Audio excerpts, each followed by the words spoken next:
Bonjour Karine Denoy-Banteux. Bonjour. Merci d'être mon invitée sur Fleur d'Avocat. Merci de me recevoir. Dans le cadre de cette campagne au bâtonnat donc, où vous êtes auprès de Louis de Gauss et comme vice-bâtonnière. Absolument. Alors, vous avez prêté serment en 2000, c'est bien ça. Et je crois comprendre que vous vous êtes tout de suite installée. Alors, pas En vraiment. tout cas, c'est ce que dit votre LinkedIn. Alors, je me suis très rapidement installée, mais en réalité, j'ai démarré une première collaboration dans laquelle je suis restée très peu de temps. J'ai démarré comme pénaliste, en fait, parce que j'avais fait mon stage chez Pierre-Olivier Sûr, et puis après, j'ai pris une première collaboration en pénal. Je crois que j'ai jamais dit ça à personne, mais c'était extraordinaire. C'était vraiment, j'avais beaucoup d'estime pour ce premier patron, finalement, dans ma collaboration.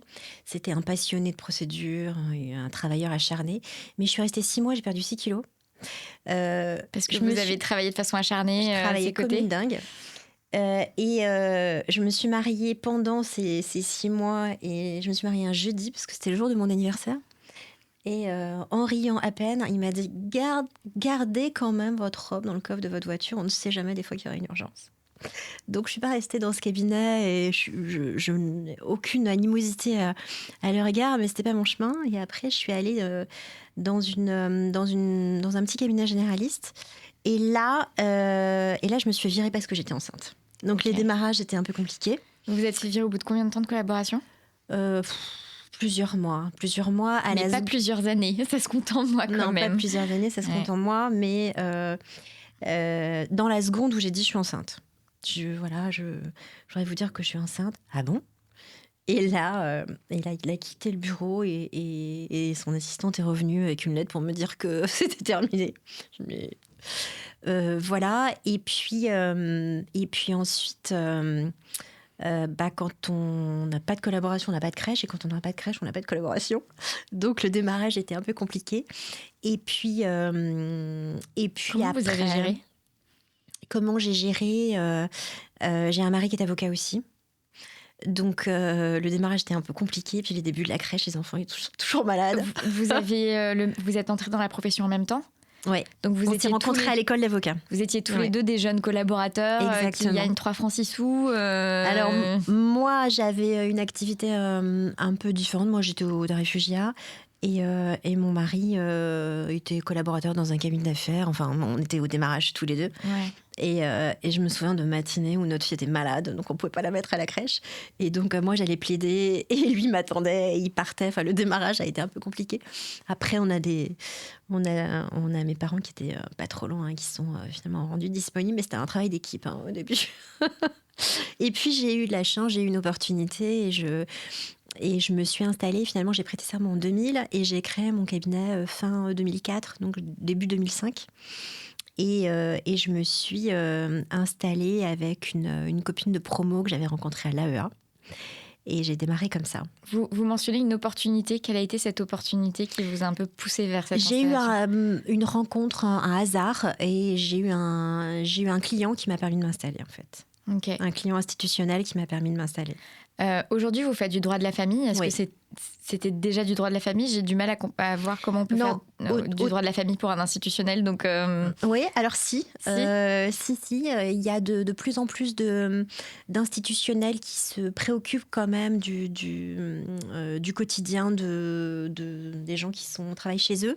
Et les sujets de famille sont de fait des sujets qui sont préoccupants dans la vie des gens d'une manière générale. Donc si, il y a des institutionnels en droit de la famille. Ok. Oui. Okay. Qui donnent accès à des consultations juridiques pour leurs salariés. Exactement. Et évidemment, ça pose des questions à des personnes. Mais en tout cas, vous, c'était pas cette hypothèse-là. Non. C'était dans quelle... Moi, j'avais choisi une vie de pénaliste au départ. Et puis finalement... j'adorais ça. Et puis c'est vrai que j'ai commencé dans la profession avec Pierre-Olivier Sûr, qui a été une chance extraordinaire pour moi, parce qu'il recevait les stars et les ouvriers avec la même déférence, et entrer dans la profession avec quelqu'un comme ça, c'est extraordinaire. Et puis aussi, c'est quelqu'un qui m'a appris que c'était un métier magnifique, mais que parce que c'était un métier magnifique, c'était important de le défendre, et que donc avocat des avocats, c'était magnifique aussi. Donc le démarrage était formidable, mais finalement... J'aime les gens et comme pénaliste, j'arrivais pas à rentrer tranquillement chez moi et à dormir et à laisser mes clients en prison. Ça me faisait une boule au ventre. Et c'est drôle la vie parce que finalement, en m'installant, mes clients m'ont choisi pour la famille. Et ils ont bien fait parce que c'est vraiment mon chemin. J'adore ce que je fais et je referai le même choix aujourd'hui. Donc vous vous installez, vous êtes encore pénaliste ? Je m'installe et non, parce que je fais un petit passage dans un cabinet généraliste, donc je démarre quand même à faire un peu de famille. Ouais. Donc vous faites un peu de famille. Ouais. Et ce dossier par un institutionnel qui vous a aidé à vous installer, c'était dans quel domaine ? C'était en famille. C'était en famille. C'était en famille. Ah oui, donc ok. Exactement. Ok. Oui. Et ça lance votre cabinet. Oui. Vous vous installez seul ou vous vous associez dès le démarrage ? Non, je m'associe dès le démarrage, donc avec une copine de promo de l'EFB avec laquelle j'étais à l'AEA. Et on crée notre cabinet qui s'appelle DBO. Elle m'a depuis... nos chemins sont éloignés parce qu'elle s'est engagée en politique. Mais on s'adore encore et le DBO lui appartient pour la vie. Donc mon cabinet continue à s'appeler DBO parce que c'est vraiment l'histoire. Voilà, elle était là au début et c'est important pour moi de garder son haut. Donc voilà, donc une association au démarrage qui a eu sa vie. Effectivement, votre associé vous a quitté, mais je veux dire, finalement, ça fait une vingtaine d'années que vous êtes dans cette structure. Oui. Comment est-ce qu'elle a grandi, cette structure ? Comment est-ce que vous avez grandi avec elle aussi ? Comment est-ce que votre clientèle s'est développée ? Enfin voilà, vos premiers recrutements, cette vie un peu de jeune chef d'entreprise avec cette installation rapide. Alors moi, j'étais pas du tout d'une famille de juristes, du tout, et c'est vraiment mon choix et mon propre chemin. Mais j'ai eu beaucoup de chance parce que j'ai un papa qui était profession libérale, qui était vétérinaire, et la fibre libérale, je l'avais. En fait, je savais ce que c'était que d'être en libéral. Je savais ce que c'était que l'importance du travail, la valeur du travail. J'avais ça. Et puis j'avais aussi, j'ai une maman qui a beaucoup d'envergure et qui a un savoir-faire relationnel particulier. Enfin, elle a beaucoup d'entre-gens et ça, je lui dois aussi beaucoup. Donc, je suis partie avec ça quand même.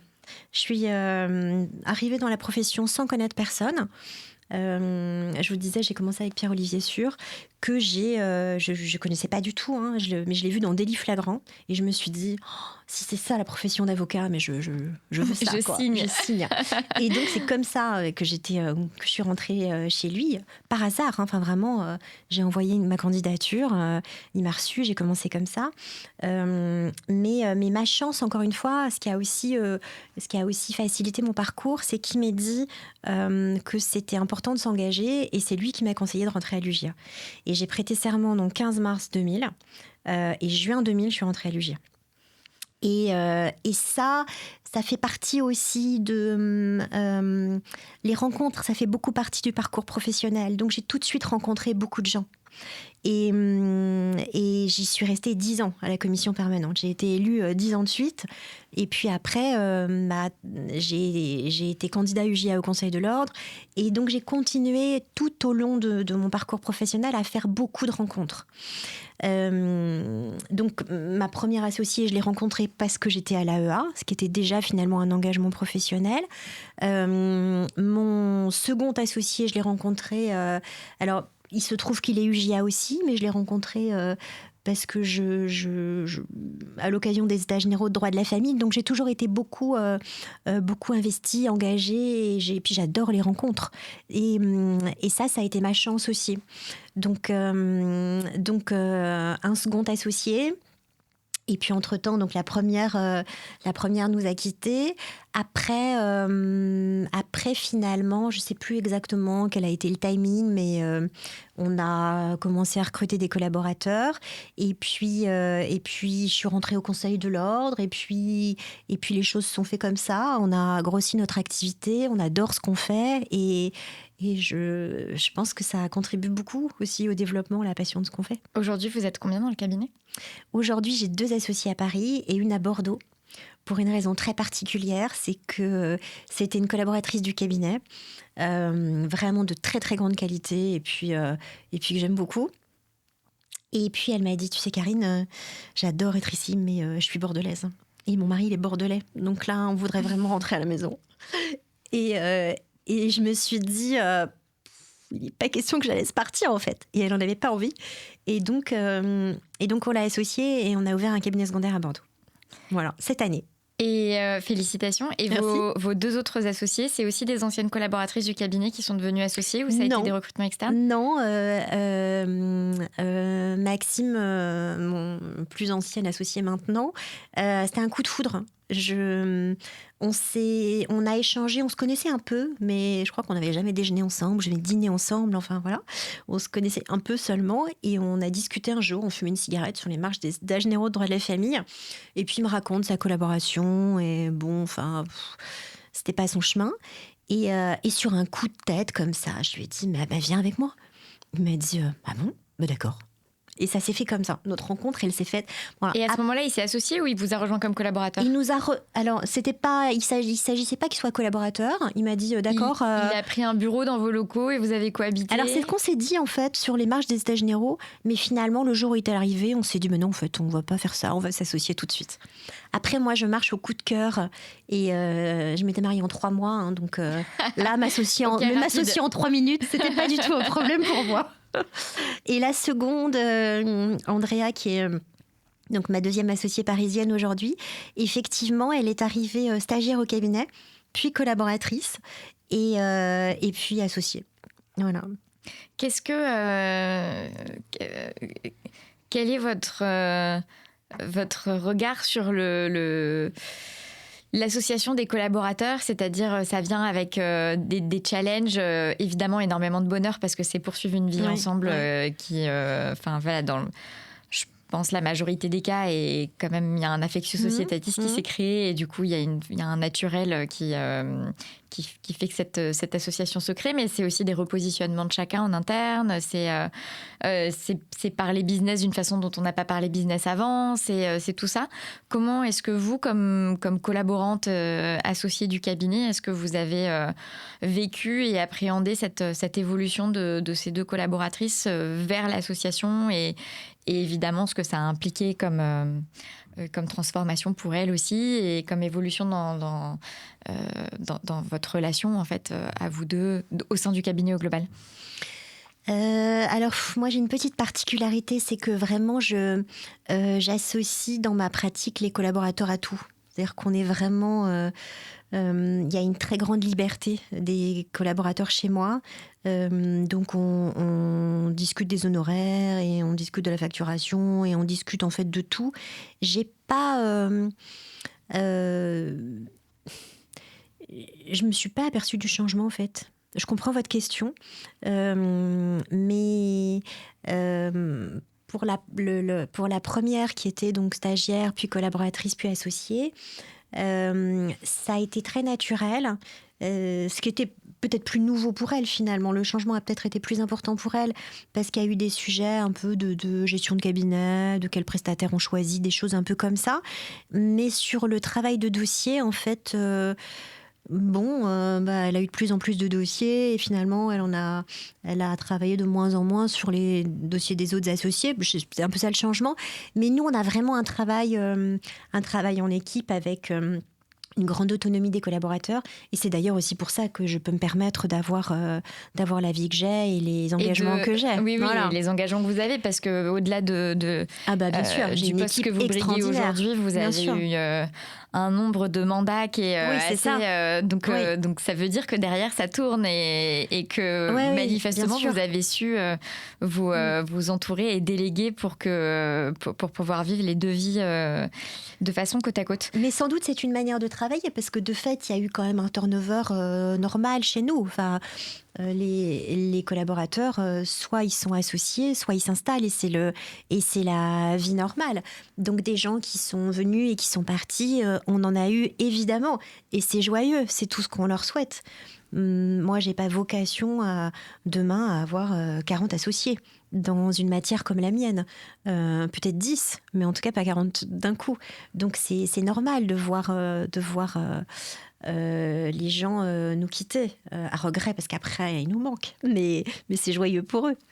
Vous disiez que votre maman avait beaucoup d'entre-gens et vous avez été un bel exemple pour vous de nourrir ce cercle relationnel, etc. Qu'est-ce qu'elle vous a enseigné, votre maman, que ça nous serve à tous? C'est compliqué à résumer.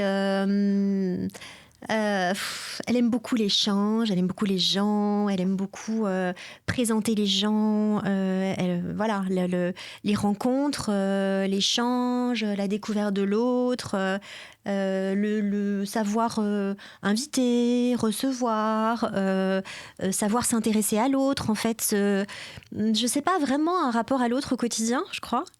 Et puis après, encore une fois, j'ai eu la chance de tomber sur Pierre-Olivier Sûr. Et là, j'ai appris aussi beaucoup de choses en termes relationnels. À le voir échanger avec les magistrats, échanger avec ses confrères. J'ai eu...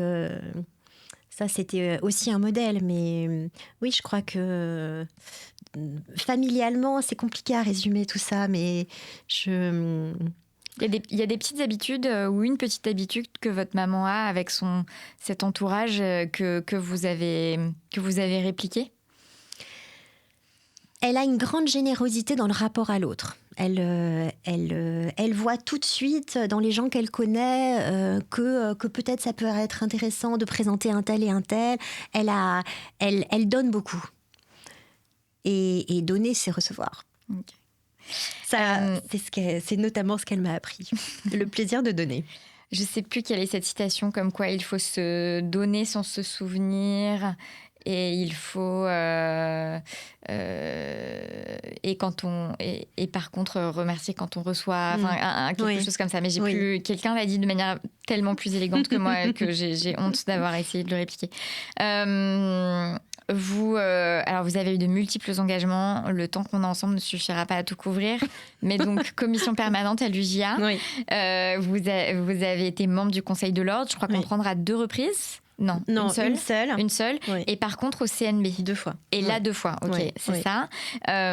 Et c'est lorsque vous étiez membre du Conseil de l'Ordre que vous avez... ou c'était au CNB que vous avez travaillé à la commission collaboration? Alors, à l'UJA, bien sûr. Et après, effectivement, au Conseil de l'Ordre, c'est souvent les élus UJA, effectivement, qui sont en charge. Alors, moi, j'étais en charge de la commission collaboration et la commission règlement des difficultés d'exercice en collaboration. Donc, oui, c'était au Conseil de l'Ordre. Au Conseil de l'Ordre. Et la création de la commission femmes? Au Conseil de l'Ordre aussi. Au Conseil de l'Ordre aussi. Oui. OK, donc que des sujets qui m'intéressent. Ça tombe bien. Génial.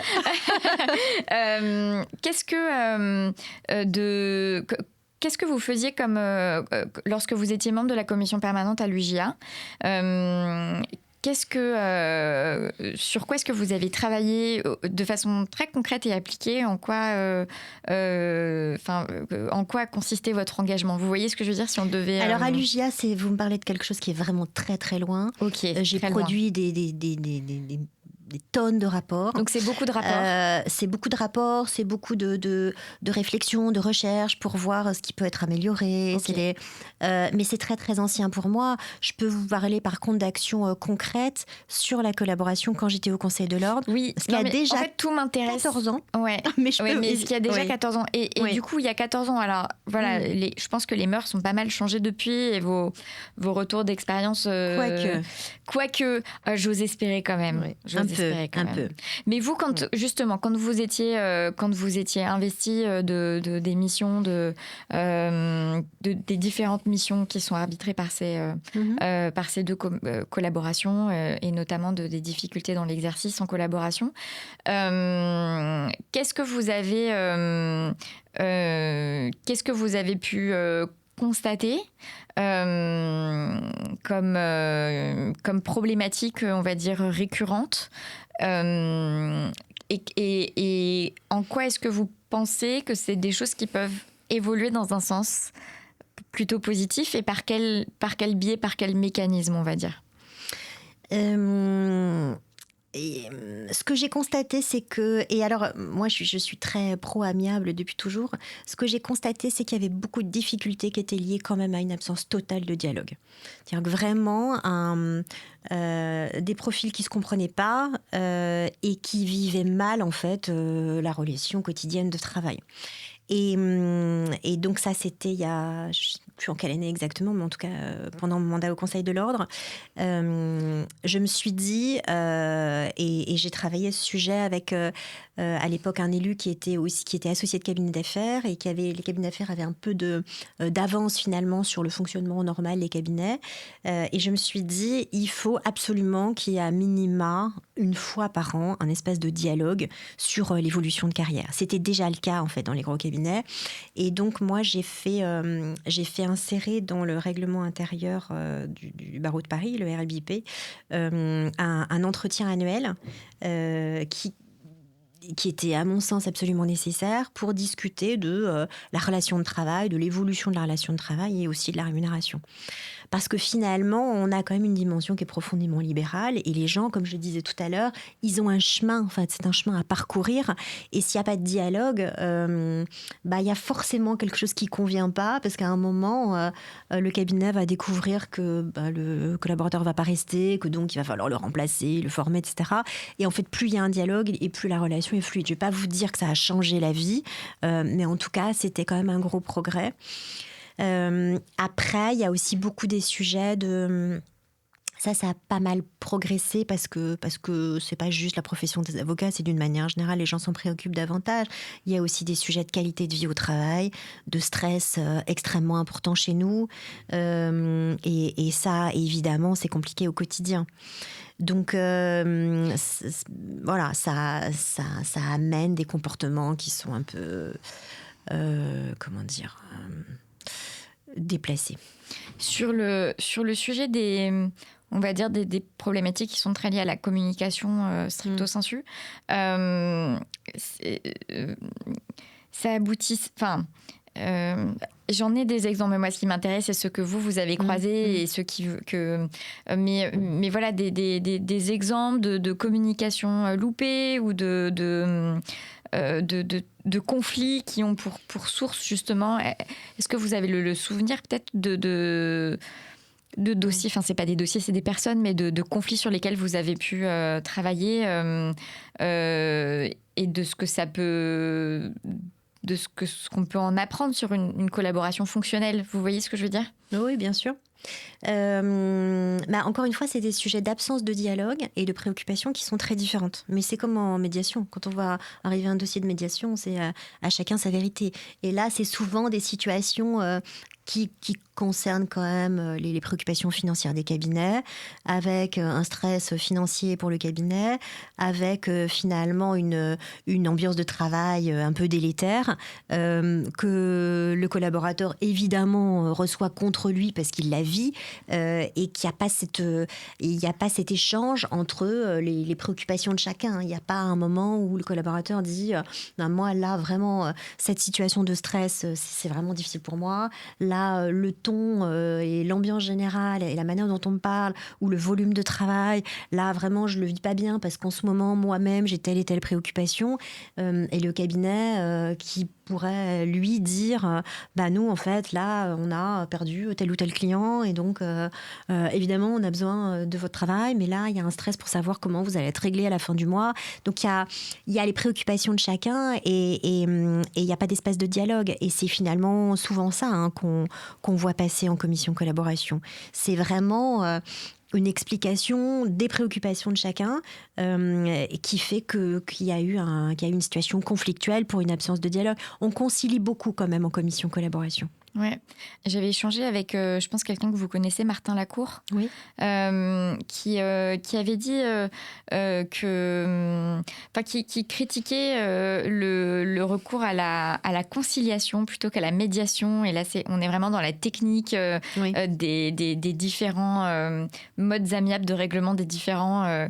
Et j'ai une compétence limitée sur les subtilités propres à chaque mécanisme, mais en disant voilà, la conciliation, c'est un tiers qui va effectivement écouter les différentes parties et puis ensuite dire je pense qu'il faut concilier dans ce sens-là. Et la médiation, il y a beaucoup plus une dynamique de co-construction d'une solution. C'est ce que j'ai retenu de ce bref échange, mais vraiment, dites-moi si je dis des bêtises. Non, mais alors c'est exactement ça. Mais alors après, indépendamment du fonctionnement ordinal et de la commission collaboration, c'est vrai que la différence entre la médiation et la conciliation, c'est que le médiateur ne propose pas de solution. Il aide les parties à trouver leur solution. Donc, il aide à la construction par les parties elles-mêmes de la solution. Alors, dans une conciliation, le conciliateur propose une solution. Donc, c'est la grosse différence. Et effectivement, en médiation, on est sur des solutions qui sont co-construites par les parties et donc avec une exécution sereine et pérenne. La conciliation, on est sur la résolution, effectivement, d'un différend à l'instant T, avec un travail qui se fait moins autour de la relation et qui, voilà, c'est un peu différent. Alors après, oui, la commission collaboration, elle a un travail de conciliation, c'est sûr. On reçoit les gens qui viennent nous exposer la situation et à l'issue de cette rencontre, il y a une solution qui est trouvée ou qui n'est pas trouvée. Et c'est vrai que là, dans la réflexion qui est la nôtre aujourd'hui, parce que Louis est aussi médiateur, il fait surtout beaucoup d'arbitrage, mais il est aussi médiateur. Vous êtes tous les deux des personnes de litige, dialogue, de gestion des litiges. Exactement. Donc on croit beaucoup, nous, à l'anticipation de ça. On croit beaucoup à des situations qui peuvent être, qui peuvent être résolues en faisant l'objet d'une discussion, d'un dialogue, avant de saisir l'ordre et effectivement d'arriver à un moment où devant cette commission collaboration, on va trouver une solution pour décider de quelle va être la rémunération due. Enfin, c'est plutôt des sujets en fait où vraiment il n'y a pas de projection commune. C'est de la collaboration et on arrive à son terme et comment en fait on gère la fin de la relation de travail. On ne gère pas la poursuite de d'un travail commun. Et est-ce que vous voyez justement un avènement du recours à la médiation ou au-delà d'utiliser peut-être des mots précis, mais du recours par les cabinets d'avocats quand une situation de crispation ou de potentiel conflit émerge avec un collaborateur, du recours à un tiers qui vient et qui aide un tiers qui ne soit pas l'associé, meilleur pote de l'associé en cause, vous voyez ce que je veux dire, pour renouer ce dialogue et essayer de repartir dans une logique de travail en commun, ou pas, mais de façon apaisée. Moi, je le vois très peu et c'est quelque chose que j'essaye beaucoup de promouvoir avec...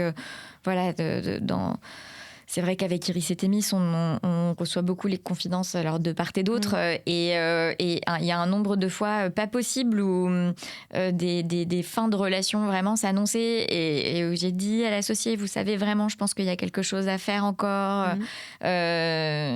pour trouver un mode de travail avec telle personne qui soit viable. Vous y avez intérêt quand même, etc. etc.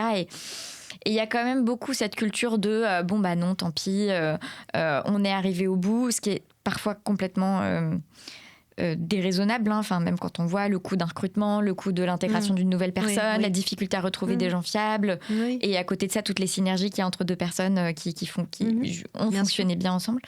Donc, moi, je le vois assez peu et j'ai l'impression qu'il y a finalement assez peu d'ouverture à ça, mais peut-être vous avez un autre regard et une autre expérience aussi de par ce que vous avez fait au fur et à mesure de votre carrière. Alors, ce que vous évoquez, ça se développe beaucoup, mais plutôt dans les conflits entre associés. Ça, effectivement, mais parce que c'est vrai qu'on parle beaucoup de l'amiable de plus en plus. Hein. Avant, c'était marginal. Là, vraiment, ça fait partie de notre quotidien. Donc ça, le recours à un médiateur dans les conflits entre associés, c'est quelque chose qui est dans l'air du temps. C'est quelque chose que même les cabinets organisent indépendamment d'une saisine ordinale. Donc ça, c'est vraiment quelque chose qui se développe. Après, le recours à un médiateur dans une difficulté avec un collaborateur, pas du tout. Et en même temps, moi, je considère toujours que je vois toujours le verre à moitié plein et je me dis, tout est possible, c'est nous qui ne faisons pas suffisamment, mais comme on va le faire, ça va aller mieux. En fait, on n'est pas formé à ça. les avocats ne sont pas formés à la gestion des équipes, pas du tout. Et donc, parce qu'ils ne savent pas faire, hein, et qu'ils ont quand même un quotidien très dense, c'est un peu, on a une vie quand même très chronophage. Donc, ils n'ont pas l'énergie de se lancer dans des process qui ne sont pas du tout familiers pour eux. Et pourtant, là, maintenant, on ne va plus pouvoir faire autrement. C'est une certitude. Il y a quand même beaucoup, beaucoup de sujets autour de ça. Et puis, les besoins sont nouveaux. Et puis, il y a quand même des besoins qui sont très, très différents. Là, avec les jeunes générations, il y a quand même un gap avec le mode de fonctionnement des gens qui sont plutôt ancienne génération. Donc ça, il faut de manière indispensable former les gens vraiment à la gestion des équipes, à la gestion de crise, à la gestion du stress. Ça n'est pas possible autrement. Mais vous n'avez pas l'impression que c'est quelque chose qu'on dit depuis des années ? Non. Parce que moi, quand j'étais avocate, ce qui commence, mine de rien, à dater, c'était entre 2016 et 2018, c'était déjà un discours qui était hyper prégnant. Depuis que j'ai quitté la profession et que j'ai commencé Fleur d'Avocat année après année, élection après élection, j'entends les avocats ne sont pas formés au management, il faut former, il faut etc. Bon, peut-être, mais au moment de se former, il n'y a plus personne. C'est-à-dire que les candidats en parlent beaucoup, mais les cabinets investissent peu. Je pense qu'il y a quand même quelques formations proposées sur le management, que ce soit par les écoles les écoles d'avocats dans le cadre de la formation continue et le barreau dans les formations qu'ils proposent pour la formation continue aussi. Bon, après, je veux dire, qu'est-ce qu'on peut faire de plus ? Vous voyez ce que je veux dire ? Il y a évidemment tout ce que les individus à titre personnel peuvent faire comme investissement. Je veux dire, moi, j'ai une coach, je la paye, effectivement, entre autres pour m'aider sur des questions de management. Donc, ma question, c'est très bien cette prévention, cette formation, mais comment est-ce que qu'est-ce qui changerait si concrètement, si vous étiez élu, en l'occurrence vice-bâtonnière ? Je comprends votre question, mais c'est un peu comme quand on me dit oui, mais la médiation, ça fait des années qu'on en parle. Enfin, il y a 10 ans, on disait mais la médiation, on sait que, voilà, c'est pas nouveau tous ces instruments-là. Mais moi, je suis pas en capacité d'être dans le renoncement. C'est tellement pas mon genre, ça n'est pas possible. Donc, et on a bien fait de pas renoncer sur l'amiable parce que là, maintenant, il y a eu un déploiement énorme. Et là, c'est la même chose. Oui, bien sûr, les sujets de gestion d'équipe, de gestion du stress, de bien-être au travail. Oui, bien sûr, ça fait des années qu'on en parle. Oui, bien sûr, il y a encore beaucoup de travail. Oui, bien sûr, il y a des formations. Oui, bien sûr, les avocats ne se jettent pas dessus. Mais tant que ce ne sera pas fait, il faut continuer. Donc, ce que je crois, c'est que de toute façon, ce qui a un peu changé là, c'est qu'on n'est plus simplement sur des techniques managériales, mais vraiment sur le vivre ensemble. Parce qu'on a vraiment un marché qui évolue beaucoup. Et si de toute façon, les cabinets ne s'adaptent pas, n'adaptent pas leur gestion d'équipe à ça, ils vont avoir de plus en plus de mal à recruter, c'est certain.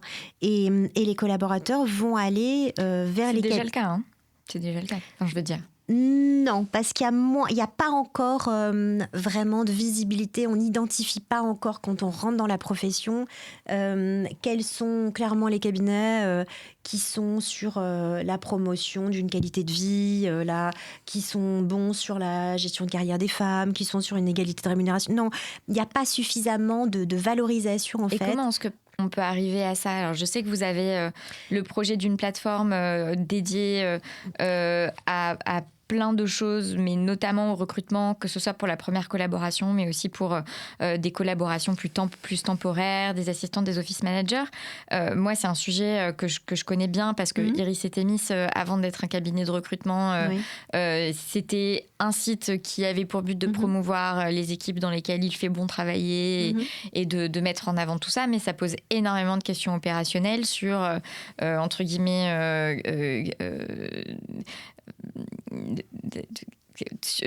qu'est-ce qu'on communique, qui peut dire tel cabinet c'est bien, tel cabinet entre guillemets c'est pas bien, comment faire savoir là où sont les bonnes pratiques, mais du coup en creux où sont les mauvaises aussi, et potentiellement si on est censé mettre un red flag quelque part, est-ce que le problème il est sur la plateforme ou est-ce qu'il est sur un autre mode de on va dire de purge, c'est un très mauvais mot, mais vous voyez ce que je veux dire, de réglementation des relations dans la profession. Donc comment est-ce que vous, vraiment de façon très concrète et opérationnelle, comment est-ce que vous, que ce soit par cette plateforme ou par d'autres types d'actions, vous pensez pouvoir impulser d'autres types de changements, à défaut de faire le changement, en tout cas contribuer à une accélération de ce changement et contribuer à ce changement tout court de façon, encore une fois, très actionnable. En fait, il y a plusieurs sujets très différents dans votre question, parce que red flag, là, c'est pas un sujet de qualité de vie au travail, c'est un sujet à fuir. Là, on est exclusivement sur des sujets de sanctions. C'est-à-dire qu'il y a aujourd'hui une sanction possible sur l'interdiction temporaire de recrutement qui est très peu utilisée. Bon, un cabinet qui se comporte mal, en fait, il faut pas que les collaborateurs démarrent avec un cabinet qui se comporte mal. C'est parce que là, on sait en plus que un démarrage dans la profession qui est pas bon, c'est une catastrophe, et que souvent, en plus, les gens quittent la profession. Donc ça, vraiment rendre plus effectif l'interdiction temporaire de recruter pour les cabinets qui sont les plus lourdement sanctionnés et qu'on voit revenir régulièrement, ça c'est un premier sujet. Ensuite, il y a fluidifier un marché, tout simplement pour faciliter la recherche de collaboration, mais aussi pour faciliter l'expression des besoins qui sont quand même vraiment très très différents. Là, on a vu beaucoup de cabinets évidemment ces dernières semaines dans la campagne, et il y a quand même une manière de travailler qui a profondément changé là depuis la Covid. Il y a beaucoup de gens qui ont plus besoin de bureaux, qui ont plus besoin de collaborateurs à demeure. Il y a des gens, vraiment, la pratique est en train de se transformer. Donc un cabinet qui a un besoin de recrutement, mais qui n'a pas la nécessité d'avoir quelqu'un en présentiel, et qui va donc peut-être permettre à un collaborateur de ne pas vivre à Paris intramuros, mais peut-être à Bordeaux, justement, si ça lui fait plaisir. Ça, c'est quand même vraiment la nouvelle génération qui est en demande de ça. Et il y a des pratiques qui sont possibles, et il y a nulle part, en fait, pour valoriser ça. Et pourtant, il y a des vrais besoins. Il y a de plus en plus, quand même, il y a eu beaucoup d'entreprises qui ont fermé leurs bureaux et qui sont passés en full télétravail. Je ne parle pas de la profession d'avocat, je parle d'autres professions, de communicants, les informaticiens, tout ça. Et les avocats ne sont pas forcément mariés entre eux. Ils peuvent être mariés avec quelqu'un qui fait de la com et qui a plus de bureau et qui est en full télétravail et qui a envie d'habiter à Marseille. Et finalement, si un collaborateur rattaché à un cabinet parisien est sur une activité de conseil, qu'il a besoin de venir seulement ponctuellement, et qu'il peut effectivement être rattaché à un cabinet parisien mais vivre à Marseille, dans ce cas, il faut le valoriser. C'est des choses qui sont en train beaucoup de changer. Voilà, je crois qu'il faut... Qui le valorise et quand ? Je veux dire, nous, typiquement, on n'invente pas annonce télétravail, possible oui, non, 1 à 2 jours, 2 à 3 jours, 3 à 4 jours, full télétravail. Je ne sais pas, en fait. Vous voyez, c'est... Non, mais moi, vraiment, ma question, c'est... Parce que ce que les cabinets peuvent faire en général, et ce qui peut effectivement fluidifier le recrutement, tout ça, c'est une chose. Ce que l'ordre met en place pour tout ça, c'est vous voyez ce que je veux dire, c'est une autre. C'est-à-dire que c'est et je vous donne un exemple très concret. Un des avocats qui est investisseur dans ICT MIS, qui a 35 ans et un cabinet qui fonctionne très bien, etc., m'envoie l'autre jour une capture écran de la plateforme de recrutement créée par la conférence des bâtonniers. Oui. Donc une plateforme pour qui viserait à solutionner le problème du recrutement en province. je pense que le problème du recrutement en province, il n'est pas lié à l'existence ou non d'une plateforme et à d'autres sujets, mais ça, c'est encore un autre. Absolument. Moi, le message que j'ai reçu de cet avocat, c'est mais ils ne peuvent pas nous faire une clé RPVA qui fonctionne au lieu de dépenser des dizaines de milliers d'euros dans une plateforme qui est en fait tout simplement redondante par rapport à ce qui existe déjà. Et vous voyez ce que je veux dire ? Rien n'existe quand même. À l'ordre des avocats, rien n'existe. À l'ordre peut-être pas, mais il y a des acteurs privés, mais c'est quand même Village de la justice pour ne pas les citer, Bien sûr, mais c'est des acteurs privés et l'ordre a une responsabilité de faire au mieux quand même pour aider ses membres. Et c'est normal. Enfin, moi, je sais pas, un jeune collaborateur qui est obligé d'éplucher les petites annonces et qui peut pas exprimer clairement ce qu'il cherche, ou bien un cabinet qui va être obligé de payer pour mettre une annonce. Enfin, moi-même, quand j'ai besoin de recruter, je démarre. Alors, d'abord, c'est le bouche à oreille. Super. Donc, si c'est le bouche à oreille ou bien les collaborateurs qui discutent et qui disent « Ah bah tiens, j'ai mon copain machin », bon, c'est très bien, c'est facile. Étape 2, c'est une annonce sur LinkedIn. Étape 3, c'est Village de la justice. Mais c'est quand même, ça n'a pas de sens que l'ordre puisse pas proposer un service qui facilite la vie et des cabinets et des collaborateurs. Les jeunes collaborateurs, ils arrivent sur un marché, ils savent pas comment ça marche, ils n'ont pas les clés, ils savent pas où chercher. C'est quand même complètement absurde. D'autant que nous, ce qu'on voudrait, c'est quand même un service qui soit global, c'est-à-dire aussi les cabinets qui veulent recruter des collaborateurs, et ça occupe beaucoup les services de l'ordre, ça nous prend beaucoup de temps. Il y a des sujets tout simplement de contrats de collaboration que l'ordre va vérifier pour vérifier que tout est bien dans les clous. Bon, alors il y a évidemment l'UJA qui fait un gros travail avec... voilà, donc on a effectivement les trames de contrats de collaboration, mais sauf que ce que font souvent les confrères, et c'est normal, enfin, je veux dire, on fait ce qu'on peut, on est pris vraiment dans un quotidien un peu dense, et donc on fait au plus simple. Le dernier contrat. Exactement, on va prendre le contrat du dernier collaborateur qu'on a recruté. Bon, si on l'a recruté il y a 2 mois, on ne prend pas trop de risques. Si on l'a recruté il y a 5 ans, on en prend un peu. Donc là, on va faire le contrat, on en discute avec le collaborateur, hop, très bien, ça part à l'ordre. L'ordre dit « Ah bah non, il n'est pas à jour de nos obligations RITV. Voilà, et donc ça repart. Et ça prend un temps fou. Donc c'est vraiment, c'est chronophage pour l'ordre, ça mobilise des services pour quelque chose qui est inutile. Donc si on professionnalise ça aussi, c'est-à-dire qu'on met vraiment en ligne un contrat préformaté et que c'est un texte à trous et qu'on est sûr que tous les articles du RIBP sont bien à jour dans le contrat, on va gagner un temps fou et on va pouvoir en plus déployer ces gens-là sur un autre service qui vont pouvoir être échangés plus facilement avec les avocats. Donc, d'abord, ça va être plus intéressant quand même pour les salariés de l'ordre qui sont affectés à ça, relire des PDF. Donc ça va, je pense, un peu être plus constructif dans leur travail. Et encore une fois, c'est pas un coût complémentaire parce qu'après, on a, nous, une mobilisation des services de manière totalement absurde. Je vais vous demander à combien vous avez évolué, à combien vous avez évalué financièrement parlant la création de cette plateforme pour ces différents services. Et voilà, enfin juste sur l'aspect opérationnel de la gestion de ce projet et de la création et de la gestion de ce projet qui est un projet tech finalement. Non, c'est pas un projet.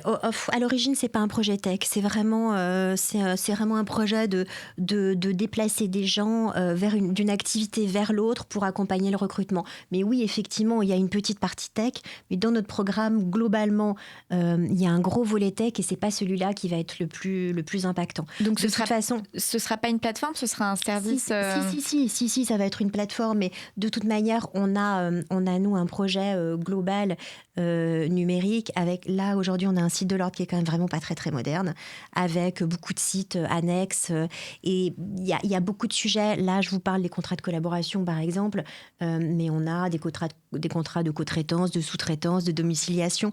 On a tout ça en fait, c'est un peu un projet global de modernisation, donc ça va être englobé dans un ensemble. C'est pas cette partie-là qui va être franchement la plus impactante. On a aussi des sujets aussi pour faciliter le quotidien des avocats, leur offrir un logiciel de gestion de facturation et de dossier, parce que ça aussi, c'est des sujets très impactants pour l'ordre. Et ça, c'est un logiciel que vous voulez créer vous, oui. Ou que vous voulez qu'on va faire créer, bien sûr. Oui.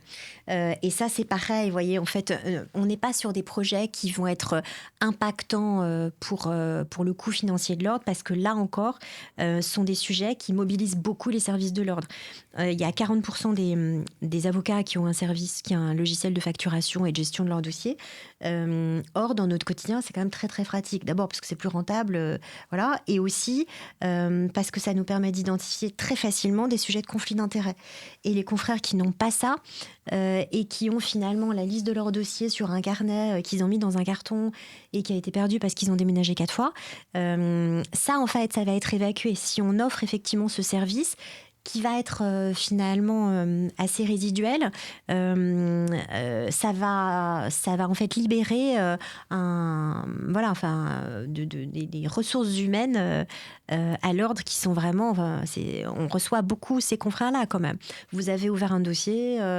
vous vous souveniez pas que, ben non, je me souviens pas, voilà. Là, en fait, c'est vraiment, ça facilite le travail au quotidien. Donc, c'est une modernisation globale.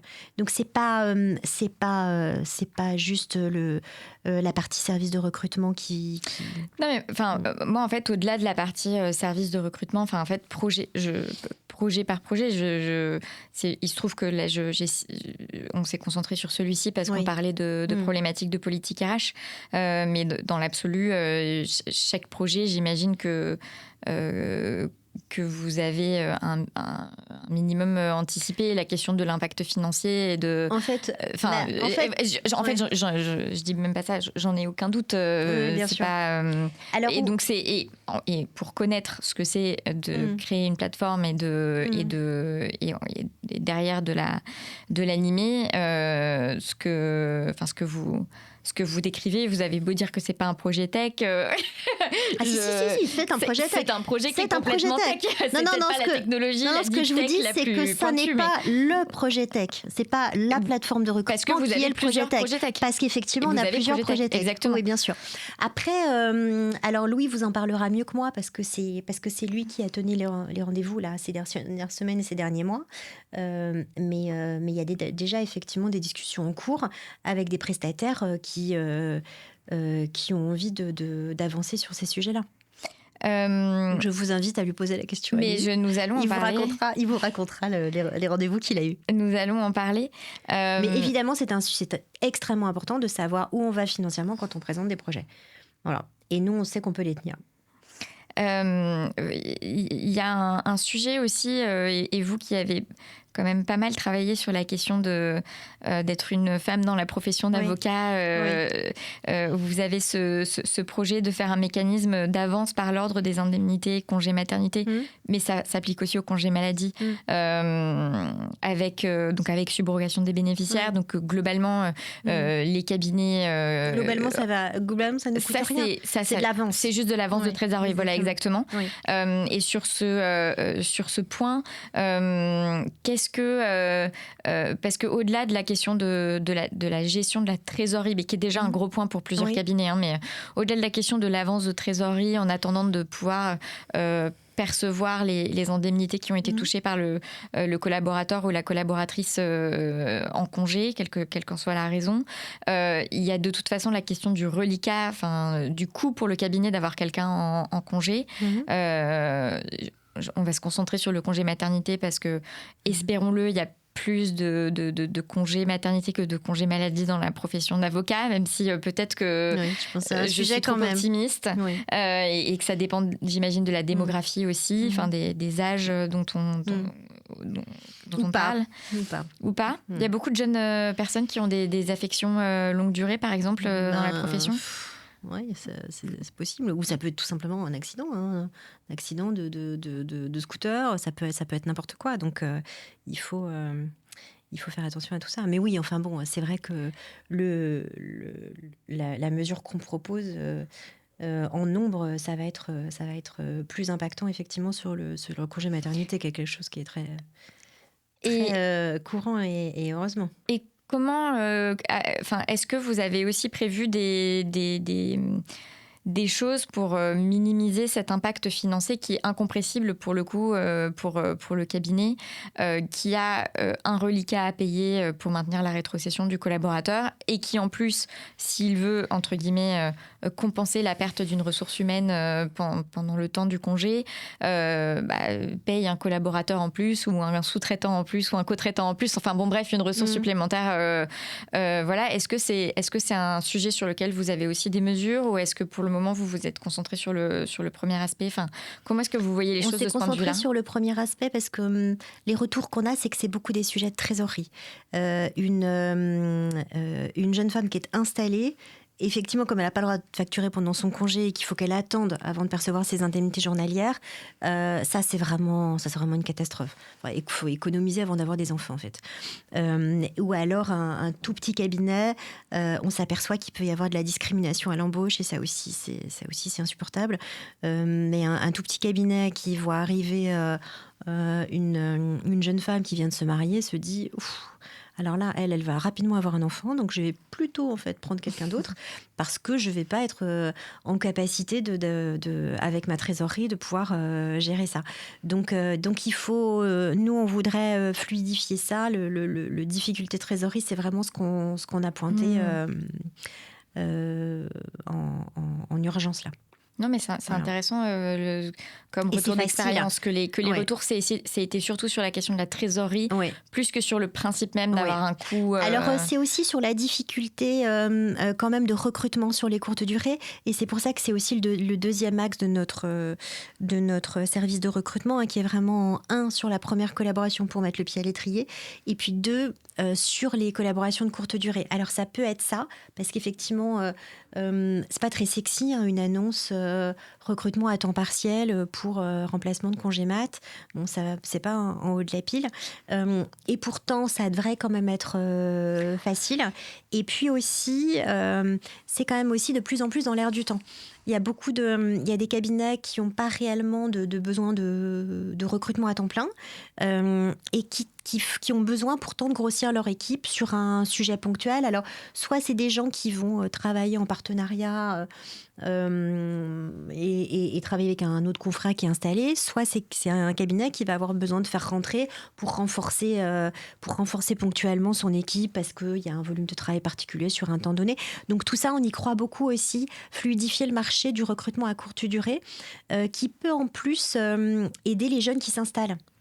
Les gens se disent j'ai suffisamment de dossiers, je peux m'installer. Puis à un moment, il y a un trou, il y a un peu moins de dossiers, ou bien il y a voilà. Et donc, ça peut dégager du temps pour quelqu'un qui peut venir ponctuellement en renfort, quand bien même il vient de s'installer. Il n'a pas du tout envie de redevenir collaborateur, il a envie de rester installé, mais il peut intervenir pour avoir un peu plus d'honoraires. Donc ça, on y croit beaucoup à cette manière très libre de travailler.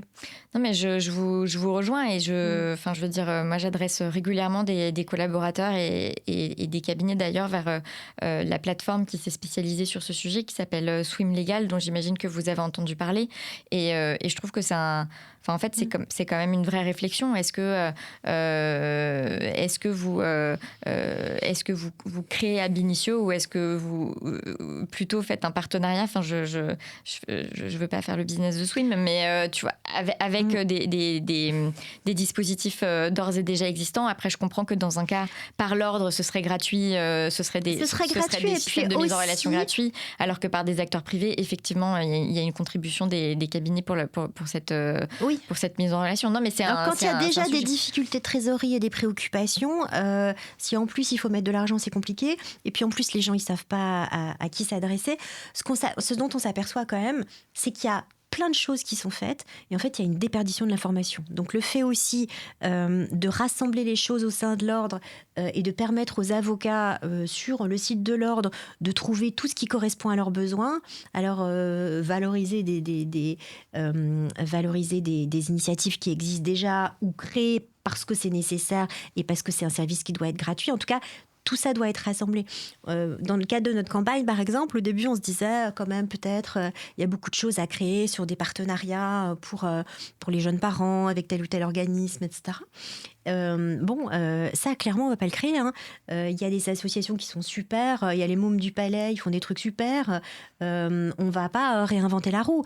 Mais par contre, il faut valoriser, rationaliser. Je suis jeune parent, où je trouve l'information. Ça, c'est sûr que...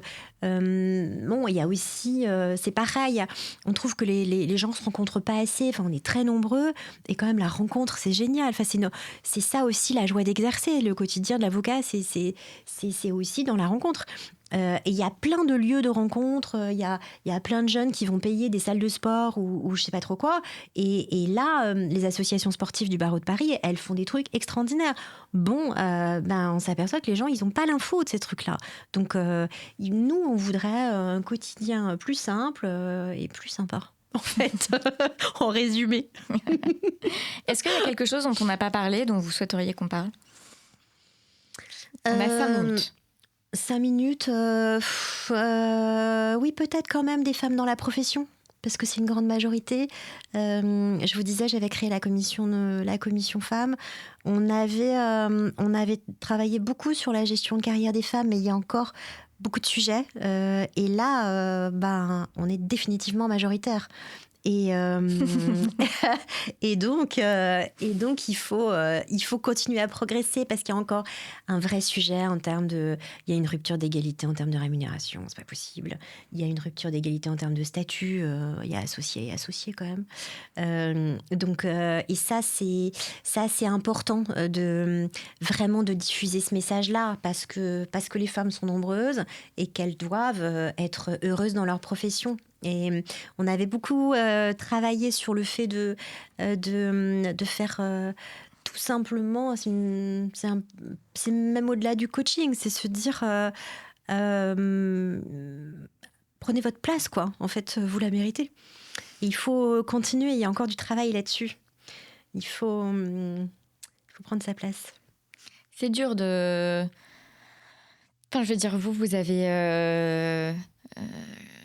Vous avez pris votre place, vous avez créé votre cabinet relativement jeune, et il se trouve que ça a été une belle construction depuis, qu'il a grandi, et puis vous vous êtes développé et déployé dans vos différents investissements associatifs, ordinaux, au CNB également. C'est dur quand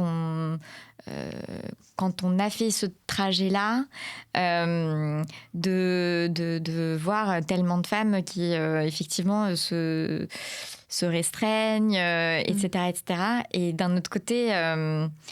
je suis comme vous, il ne faut pas ne rien faire, sinon d'ailleurs je ne serais pas là et je ne prendrais pas la parole comme je le fais sur les réseaux sociaux, etc. en permanence. Mais il y a tellement ce côté,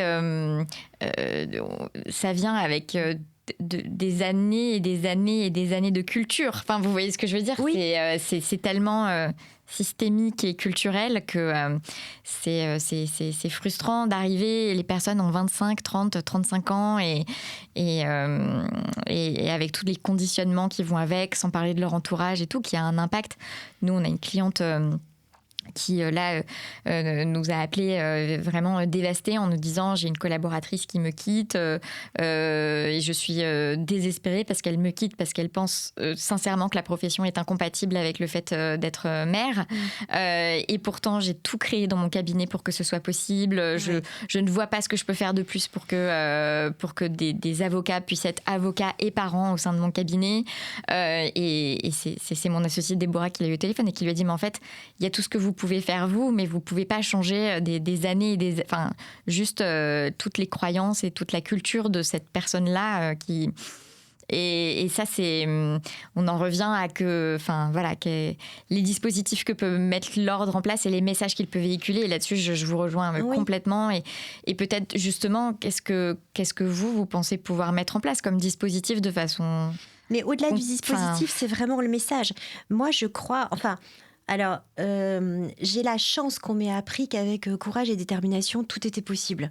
Et j'ai fait beaucoup de choses et je referai les mêmes choix et je n'ai renoncé à rien. Aujourd'hui, j'ai tout fait très vite, mais je n'ai renoncé à rien. Là, j'ai 2 filles, moi, de 19 et 23 ans, qui font toutes les 2 du droit.